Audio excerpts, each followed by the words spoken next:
김하용 의장님 불신임의 건을 상정합니다. 대표와 합을 통해서 도의회가 점점 전국에서 거듭나는 도의회로 김하용 의장을 지방자치법 제55조에 의해 불신임을 의결. 여러분들이 사내를 선포를 원하니까 사내 선포를 하겠습니다. 당신들이 만들어온 이유는 그렇게 생각하는 당신들이에요. 이런 사태를 만드는 사람이 시공 상주자 의회를 완전 깽판으로 만들었어.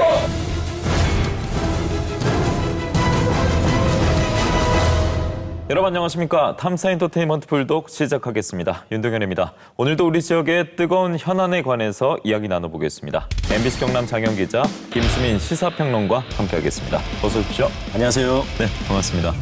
평론가님 오랜만에 뵙는데 어떻게 네. 지내셨어요? 네, 각설이처럼 다시 불독에 돌아왔고요. 뭐 예전처럼 평론을 그냥 하고 지냈습니다. 그냥저냥 하고 지냈고 이렇게 경남에서 불러주셔서 고마운 마음으로 왔습니다. 네, 오늘 주제에 관해서 이야기 나누기 위해서 가장 뜨거운 주제를 물고 오셨다고 합니다. 어떤 내용 준비하셨습니까? 오늘 김수민 평론가께서 딱 나오셨으니까 시청자 여러분들도 정치현안이구나 딱 눈치채셨을 것 같은데요. 아시겠죠? 네. 지방의회 후반기 의장단 선거 과정에서 정말 많은 일들이 있었죠. 그런 낯뜨거운 행태에 대해서 오늘 짚어보도록 하겠습니다. 네, 바로 최근 경남도의회 의장단 선출과 상임위 배정에 관한 잡음에 관한 내용이 되겠습니다. 지난 7월 23일 경상남도 의회가 개원한 이후 처음으로 의장 불신임 안이 본회의에 상정됐습니다. 김하용 의장님 불신임의 건을 상정합니다. 송순호 도의원은 의장단 2명을 뺀 더불어민주당 도의원 31명의 서명을 받아 불신임 안을 제출했습니다. 쟁점은 김하용 의장의 본회의 일정 변경이 정당한 사유 없이 직무를 수행하지 않은 행위에 해당되는지 여부입니다. 의장의 독단적인 의사일정 연기로 의원들의 피선거권과 선거권이 침해되었고 의원들의 의장단 선거 업무까지 방해를 받았습니다. 상임위원장 사임서 처리 권한이 있는 본회의의 업무를 방해하였습니다. 양교섭단체 대표에게 본회의 개의를 할 수 없는 사정을 사전에 알리고 불가피함을 설명드렸습니다. 의사일정 작성 변경하는 것은 의장의 가장 중요한 권한인데 의회 운영위원회 위원장과 협의하여 의사일정을 변경한 것이 어떻게 직무유기 사유에 해당된다고 생각하십니까? 초유의 의장 불신임 안은 투표 방식부터 경론이 벌어졌습니다. 자, 먼저 설치해 주시기 바랍니다. 설치해 주세요. 뭐 하는 거예요 지금?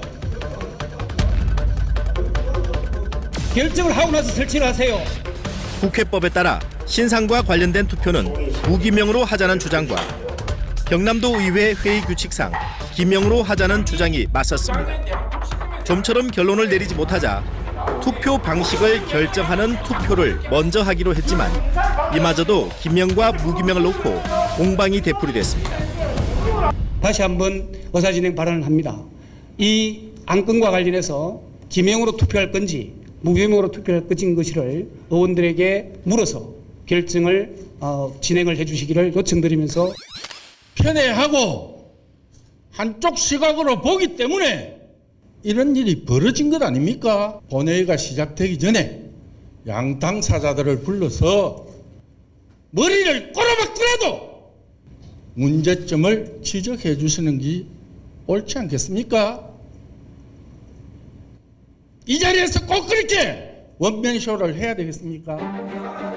경남도의회 본회의장 안팎은 약 3시간 동안 고성과 막말이 난무했습니다. 어떤 결론도 내리지 못한 채 의장 불신임 안은 다음 회기로 넘어갔습니다. 여러분들이 사내를 선포를 원하니까 사내 선포를 하겠습니다.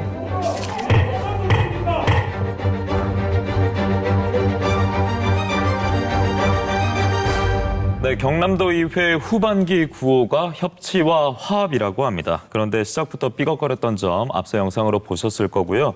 지난주 있었던 경남도의회 김하용 의장 불신임안 처리 과정이 되겠습니다. 장현 기자, 경남도의회 의장단 선거 과정부터 다시 한번 짚어주시죠. 네, 좀 전에 본 영상은 지난주였고요. 그리고 이제 이 의장단 선거는 6월 26일로 거슬러 올라가야 됩니다. 네. 이 당시 경남도의회 후반기 의장단 선거였는데 더불어민주당 소속 김하용 후보가 29표를 얻어서 당선됐는데요. 그런데 반면에 그 민주당에서 추대했던 류경환 후보는 25표로 이렇게 4표 차로 이렇게 떨어졌습니다. 굉장히 예상 밖의 선거 결과다. 이래서 이제 충격을 받은 민주당 의원들이 이제 본회의장을 퇴장하기도 했었는데 네. 경남도 의원이 57명입니다. 그런데 이 통합당과 무소속 도의원들을 다 합하면 23명이거든요. 이 23명이 모두 김하용 후보에게 투표했다 하더라도 민주당 도의원들 최소 4명 그리고 5명 이상은 어쨌든 김하용 후보에게 표를 던졌다. 당의 결의를 뭐 무시했다 이렇게 볼 수 있는데 그렇기 때문에 경남도 의회 내에서 여당인 민주당이 이른바 표단속에 실패했다라고 볼 수 있습니다. 네, 전반기에는 이런 일이 없었던 것 같아요. 뉴스 기사로도 접하지 못했던 것 같은데 왜 후반기에 이런 문제가 생겼다 보십니까? 네, 이게 빠졌다라고 얘기할 수 있을 것 같은데 뭐가 빠졌을까요? 전반기는 예. 금방 의원이 당선돼서 사실 의원들은 되자마자 좀 시달려요. 의장단 선거 바로 돌입을 하는 분위기거든요. 아, 네. 예, 그런 상황에서 특히 초선 의원들은 뭐 새로 알아봐야 될 것도 많고 또 당의 규율이라는 게 좀 작동을 하는 편입니다. 근데 그러다가 이제 시간이 흘러가면 흘러갈수록 뭐 정당 이상으로 어느 지역이냐 또 인맥 이런 것들까지 따지게 되고 예. 또 의원들끼리 소통을 계속 하다 보면 당적을 넘어서는 그런 교감들이 생기게 되거든요. 여기다 어떤 지역은 국회의원이 또 바뀌어요. 그러면 의원들을 구속할 수 있는 힘이 약해지는 거죠. 그러다 보니까 아무래도 후반기 의장단 선거 때 더 이런 잡음이라든지 예상치 못했던 돌발 상황 이런 것들이 더 많이 펼쳐지는 편입니다. 네, 어쨌든 뭐 당이 우선일 줄 알았는데 생각보다 시나리오대로 펼쳐지지 않는 대목도 확인할 수 있었습니다. 그럼에도 의미가 없을 수도 있겠습니다만 경남도 의회 정당별 분포는 다시 살펴봐야겠어요. 네, 앞서 말씀드렸듯이 이제 경남도 의원이 57명이라고 했는데요. 네네. 더불어민주당이 33명입니다. 그리고 미래통합당이 19명이고요. 정의당 도의원이 1명 있습니다. 나머지 4명은 무소속입니다. 네, 아시다시피 수적 우위 9명을 우위를 점하고 있는 이번 민주당이 되겠고 다수당입니다.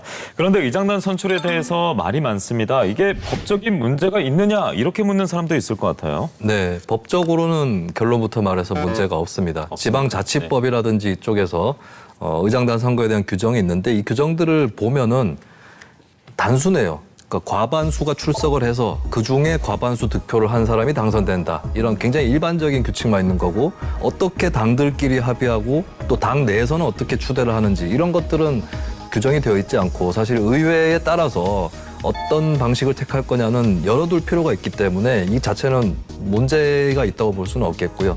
어쨌든 간에 이렇기 때문에 그동안에 해왔던 것도 관례라든지 합의에 따라서 한 거지 법에 따라서 한 건 아니어서 네. 이번 경우라든지 많은 이 파행 사례들이 위반이다, 법률을 위반했다라고 볼 여지는 없습니다. 후반기 구호가 협치와 화합이라고 했는데 결국 협치와 화합이 안 돼서 생긴 지금 의장단 선출 과정에서의 문제점인데요. 이뿐만이 아니라 상임위 배정 과정에서도 역시나 홍역을 치렀다고 합니다. 관련 영상 보고 오겠습니다. 지난 7월 9일 오후 경남도 의회 의장실에서 막말과 고성, 심한 욕설이 들립니다. 김하용! 10분이나 왜? 맞아, 해봐. 짤 조심을 해봐. 그래, 해볼게. 해봐. 말 좀 조심해. 나오시오. 당신 하는 거 아닐까? 맞아, 씨. 제가 또 불쌍하니까 그래. 일어나고. 알아.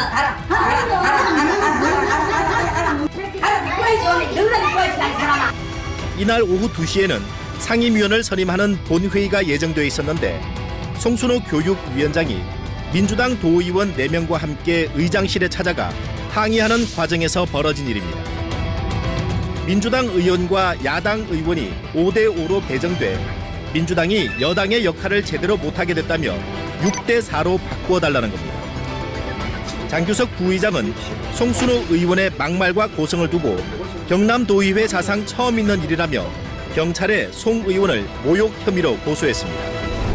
우리 의회에서 있어서도 안 되고 있을 수 없는 일이 벌어졌기 때문에 이제 경고를 하는 의미 차원에서 제가 모욕죄로 고소를 하게 된 것입니다. 저 같은 경우에는 사실은 그러고 나서 밤잠을 못 잤습니다. 밤잠을 못 자고 이게 과연 이렇게까지 모욕감 그리고 위압감까지 느끼면서 제가 의원 생활을 해야 되는 그런 심정도 실제로 느꼈습니다. 7월 14일 11대 후반기 도의회가 사실상 시작된 날입니다. 상임위 배정을 둘러싼 갈등으로 본회의장은 의장단을 향한 집중 성토장으로 변했습니다. 장종화 도의원은 본인의 의사와 상관없이 상임위를 이리저리 옮겨 다녀야 했다며 강한 불만을 표시했습니다. 상임위 배정과 관련하여 이런 혼선이 벌어진 것에 대해 해당 의원에게 최소한 해명 정도는 해주셔야 되는 거 아니겠습니까? 의장께서는 미통당의 대표단의 안을 가져왔으면 개인 의사를 물어봤는지 협의를 했는지 양해를 얻었는지 의장당 선거와 상임위원회 위원 선임 과정에서 있었던 일련들의 일에 대해 매우 유감스럽게 의장단 선거에 이어 상임위 배정까지 극심한 갈등으로 후반기 경남도의회가 시작부터 혼란을 겪고 있습니다. 네, 앞서 의장실 앞에서 음성을 들었는데 저는 랩인 줄 알았습니다. 굉장히 실감이 났는데 이 녹음 파일 어떻게 구하신 거예요? 네, 장규석 제1부의장이 그 자신의 휴대전화로 이렇게 상황을 녹음한 건데요. 예. 저희 불독 취재진이 입수한 그 오디오 파일은 9분 12초 분량입니다. 그런데 뭐 잠깐 들려줬지만 그 9분 12초 대부분은 사실 방송 불가. 너무 심한 욕설이 있어서 대부분 방송 불가였고요. 저도 처음에 들었을 때 약 한 2분 정도 이상 듣기가 너무 민망하고 너무 욕설이 심했어요. 그래서 다 전해드리지 못했습니다. 근데 당시 상황이 어땠는지를 제가 물어봤더니 이 장 부의장이 의장실에서 김하용 의장을 포함한 동료 의원 5명과 이 상임위 배정에 대한 뭐 회의를 하고 있었다고 합니다. 그런데 갑자기 본회의 시작을 앞두고 그 민주당 의원 5명이 갑자기 들어와서 뭐 고성 욕설을 하면서 이렇게 둘러싸서 이제 자신들에게 이제 굉장히 위협감을 줬다고 하는데 장 부의장이 이 정도 상황이면 녹음을 하겠다라고 해서 이제 바로 이제 상황을 녹음을 했다고 합니다. 목소리로 확인된 도의원이 모두 11명이었고요. 당시 또 사무처 직원이 한 4명 정도가 있었기 때문에 이 상황에선 그 의장실에서는 15명 정도가 있었던 걸로 확인이 되고 있습니다. 네, 그렇지 않아도 경남도 의회가 할 일이 참 많을 텐데 언제 의정 활동이 제대로 이루어질지도 걱정이 됩니다. 일단 갈등이 있었던 상임위 배정은 어떤 규정이 있는지 궁금합니다. 네, 상임위를 어떻게 배정한다 역시도 회의 규칙, 뭐 의회 규칙이라든지 이쪽에 명시되지는 않고요. 보통 의회 조례에서는 상임위별로 몇 명까지 들어갈 수 있다 이런 정수 정도만 정해져 있습니다. 보통은 이제 희망하는 상임위를 의원들이 제출을 하고 그들을 맞춰가지고 이제 만약에 정원이 넘친다 하면은 뭐 양보를 조금 하게 한다거나 이런 식으로 하는 편이고 보통은 다선 의원들이 조금 뒷전에 물러나 있습니다. 왜냐하면 본인들은 이런저런 상임위 활동들을 해봤기 때문에 조선 의원들을 조금 더 배려해주는 그런 정도의 원칙은 작동이 되는 편이고 어쨌든 여러 가지 기준의 관례, 합의 이런 거에 따라서 또 배정을 하는 것이죠. 네, 오늘 방송하면서 배려라는 단어는 처음 들었던 것 같습니다. 일단 앞서 영상 보셨습니다만 장규석 제1부의장 그리고 송순호 위원장 이 두 사람 간에 맞고소가 있었습니다. 이후 상황은 어떻게 전개되고 있습니까? 장규석 제1부의장이 송순호 의원을 모욕 혐의로 고소를 했는데요. 지난 22일이죠. 이 장 부의장이 그 사건을 관할하고 있는 창원 중부경찰서에 가서 고소인 진술을 하고 돌아왔습니다. 그리고 이 맞고소였는데 송순호 교육위원장은 이 장 부의장을 명예훼손 혐의로 역시 고소를 했습니다. 역시 창원 중부경찰서에 지난 28일입니다. 가서 고소인 진술을 하고 왔습니다. 예, 아직까지 끝나지 않은 싸움으로 나타나고 있는데 이처럼 최근 경남도 의회와 관련해서 많은 뉴스가 쏟아지고 있습니다. 아직까지 해결되지 않았고 당연히 유권자들 입장에서는 실망감이 더 커질 수밖에 없는데요. 그 진심을 듣고 오셨다고 들었습니다. 네, 일반 뭐 주민들 어떻게 생각하는지도 사실 굉장히 궁금했는데요. 우선 그 류경환 뭐 의원이죠. 그 의장 후보 추대됐다가 이제 낙선한 곳이 남해군인데 남해군도 가봤고요. 그리고 김하용 의장. 그 지역구가 이제 진해 쪽입니다. 진해도 다녀와봤고 여러 군데 다녀왔는데 직접 유권자들 얘기 한번 들어보시죠. 인구 4만 5천여 명의 남해군은 경상남도 의원 선거구가 한 곳뿐입니다. 후반기 도의회 의장으로 남해군 출신 류경환 의원이 추대됐다는 소식에 주민들의 기대감은 컸습니다.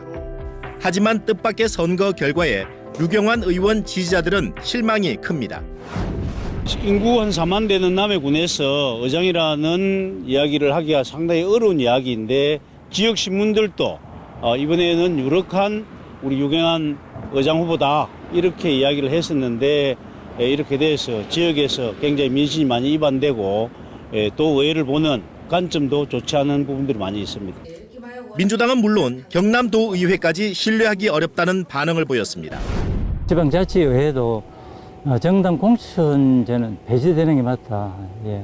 너무 지역을 위해서 일하셔야 될 그 지역 대표님들이 당에 복무하는 게 더 많다는 얘기죠. 그리고 지역민들이 주는 권력을 활용을 해야 될 텐데 당에서 주는 권력을 갖고 나름대로 휘두르고.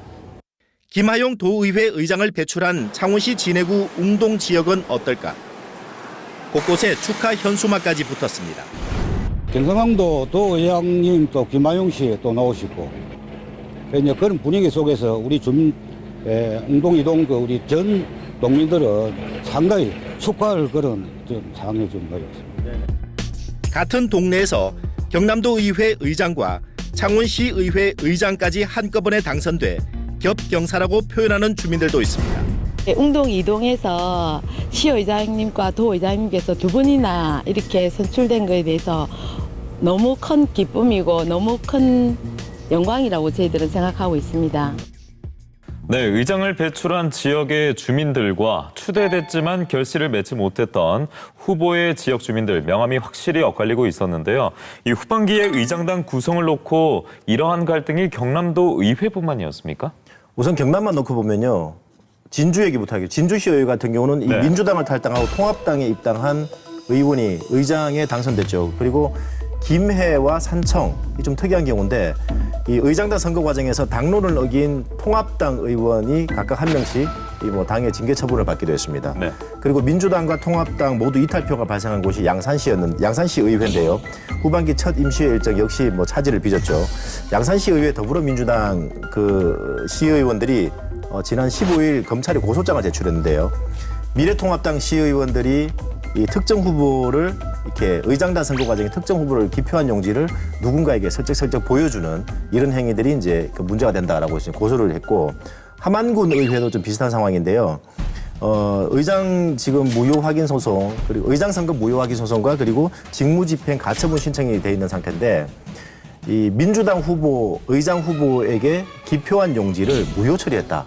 이게 지금 문제가 된다라고 해서 지금 소송까지 붙어 있는 경우들이 있습니다. 네, 경남만 놓고 봐도 굉장히 많은 이야기가 쏟아지고 있는데 경남 말고 다른 지역 상황은 어떤지 궁금합니다. 제가 두 군데 지역을 좀 살펴봤습니다. 첫 번째는 막장 드라마, 두 번째는 나이가 깡패다라는 지역이었는데, 나이가 깡패다는 부산 기장군의회였습니다. 여기가 이제 나름의 정당 분포가 있어요. 근데 그걸 또 어느 정도 섞어 놓은 구도입니다. 뭐냐면 친군수파와 반군수파, 편하게 표현하면 그런데요. 하필이면 친군수파에 좀 나이가 많은 의원들이 들어가 있는데 양쪽이 4대4로 갈려가지고 표 대결이 계속 벌어지는 거죠. 근데 4대4이기 때문에 이럴 때는 어떤 원칙에 따라서 한쪽의 손을 들어줘야 되잖아요. 그렇죠. 어떤 지방의회 같은 경우는 의장단 선거에서 이렇게 동표가 나오면 다선 우선의 원칙이 발휘가 되지만 기장군의회는 나이가 많은 쪽이 이기게 돼 있습니다. 그래서 나이가 많은 친군수파 의원들이, 여기가 의원이 8명밖에 없는데 상임위원장은 3개의 자리가 있어요. 의장, 부의장 5개 자리가 있거든요. 이것을 이제 독식하는 그런 사태가 또 벌어진 것이 바로 부산 기장군의회입니다. 그리고 막장 드라마, 이것은 이제 전북 김제시의회인데요. 갑자기 의장단 선거 와중에 2명의 의원이 싸움이 붙습니다. 할 말 있으면 하라고. 얘기해봤는데 머리 해가지고 12번을 끊었잖아요. 그게 의장단 선거 때문이냐? 그게 아니라 그 두 사람이 불륜설에 휩싸여 있던 2명의 의원이었는데 서로 간에 이제 감정이 격해져 있는 부분 때문에 그 자리에서 싸움을 붙게 되었고, 의장단 선거가 미뤄지는 그런 초유의 일이 또 벌어졌고요. 두 사람은 또 이제 스캔들 주인공이라서 제명 수순을 밟게 되었고, 이런 여파까지 합쳐져서 그런지 다수파인 민주당이 의장을 배출하지 못하고 무소속적으로 의장이 넘어가게 됩니다. 네, 최근에 드라마나 영화를 봤을 때도 가장 인기 있는 장르가 모두 다 포함이 된 게 아닌가 싶은데요. 결국에는 이런 시선이 있을 것 같습니다. 이거는 감투 싸움 아니냐, 자리 싸움 아니냐라고 할 것 같은데 어떻게 보십니까?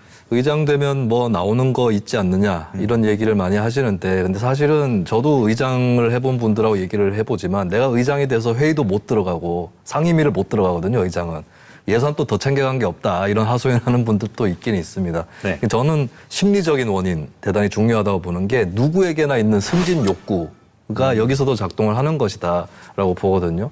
의원들 상당수는 내가 다음에 국회의원이나 단체장이 될 수 있다라고 생각을 안 합니다. 예, 이 정도까지 온 것만 해도 출세한 거다라고 생각하실 수 있는 건데 네. 그렇다면 이왕에 온 거 위원장, 의장 이렇게 해봐야겠다라고 하는 그런 승진 욕구가 또 발휘됐다고 볼 수 있겠고 주변의 주민들 시선도 중요해요. 저 사람이 다선 의원인데 의장을 안 하고 있다, 못 하고 있다. 뭔가 문제가 있는 의원 아니냐 혹은 끝발이 좀 떨어지는 의원 아니냐 이런 시선 또 한편으로는 작용을 한다 볼 수 있습니다. 그리고 실제로 주어지는 게 뭐냐 의장에게 그걸 따져봤을 때는 의장은 관용차가 따로 나오고요. 또 비서도 추가로 더 나옵니다. 그런 부분이 있고 그다음에 상임위원장까지 포함해서 일정 부분의 업무 추진비가 나오게 되는 것이죠. 부와 명예를 모두 또 신경을 쓰다 보니까 이런 형국이 나오고 있고 특히 이 부를 놓고 봤을 때는 업무 추진비 얘기를 하지 않을 수 없는데 업무 추진비가 얼마나 됩니까? 제가 이번 경상남도 의회 취재하면서 경상남도 의회 업무 추진비가 어떻게 되는지 봤는데요. 의장이 연간 쓸 수 있는 게 5,560만 원입니다. 그리고 부의장이 2명인데 그 부의장 1명은 각 절반이죠. 그러니까 2,780만 원을 1년 동안 쓸 수가 있고요. 생각보다 좀 많았습니다. 그리고 위원장들도 있죠. 위원장들은 연간 1,650만 원이 있고요. 그리고 특이하게도 원내대표도 있는데 원내대표가 이 의정 운영 공통경비라고 해서 이렇게 별도의 예산 항목으로 좀 업무 추진비를 쓰고 있는 상황이 확인됐습니다. 그러면 김수민 평론가 이 업무 추진비 보통 어디에 사용되는지 더 잘 아실 네. 것 같아요. 업무 추진비가 쓸 수 있는 용도가 많지는 않아요. 무슨 연구를 하고 책을 사는 데 쓸 수는 없는 거고요. 그래서 사실 업무 추진비 문제는 이게 해결되려면 뭐 밥값에 쓰지 마라 이게 아니라 네. 총액 자체를 줄이는 게 해법일 아하. 거예요. 그만큼 이제 용도가 그렇게 많지 않다. 네, 뭐 주민들과의 간담회를 할 때에 그때 뭐 들어가는 식비라든지 주로 이런 쪽으로 사용이 많이 되는 것이고요. 한간에서는 뭐 경조사비도 쓸 수 있어서 좋겠네라고 하실 수 있는데 실제로 이제 공직자의 기부 행위는 특별한 예외 몇 가지를 빼놓고는 대부분이 묶여 있습니다. 그래서 그렇게 경조사비로 쓸 수는 없다라고 말씀을 드립니다. 거의 식대다. 그런데 경조사비 정도. 네, 이렇게 이번에도 말씀하셨는데. 뭐 경남도에 네. 그런 일이 있었죠. 그 업무 추진비로 쓴 건 아닌데 어쨌든 김하용 의장 그리고 장교석 부의장이 이 누구죠 하만 출신의 장종화 도의원 결혼식을 했지 않습니까? 그때 각각 100만 원씩 축의금을 전달한 일이 있었는데 이게 문제가 됐던 게 쟁점은 이 뇌물공여죄 성립이 되려면 이제 대가성이 있어야 되는데 이걸 제공한 시점이 6월 13일입니다. 지난 6월 13일. 그런데 그 꼬박 의장 선거 한 2주를 앞둔 시점이었죠. 그러다 보니까 이게 뭐 대가성이 아니냐 이런 논란이 생겼고 역시 이제 경찰 수사 진행 중입니다. 나중에 장종화 의원은 이게 금액이 너무 과하다고 그래서 이제 돌려준 건데 어쨌든 준 사실이 있기 때문에 의장 부의장이 준 사실은 여전히 살아있는 거죠. 또 하나가 이제 김영란법 위반인데요. 이게 이 김 의장과 장 부의장이 직무 관련성이 인정되느냐 여부도 굉장히 중요하겠죠. 만약 인정되지 않는다면은 뭐 100만 원까지는 뭐 문제 없다 이렇게 되는 게 이제 법의 해석 기준인데요.